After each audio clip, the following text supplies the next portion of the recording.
Hi, my name is Sylvie. I'm from Cosmo Education.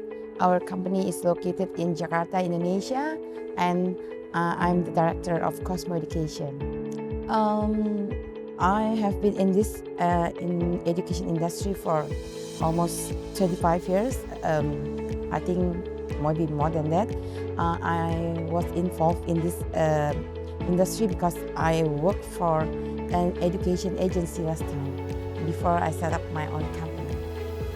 I think the relation is very important for us between the education agency and also the institution, because we have to support and help each other in terms of student recruitment.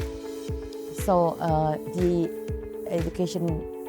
institution have to support us, the agent, and also the agent have to support the institution, and the quality and the name of the institution that we are representing is also important, because it represents our company as well, the quality of our company in front of the students and parents.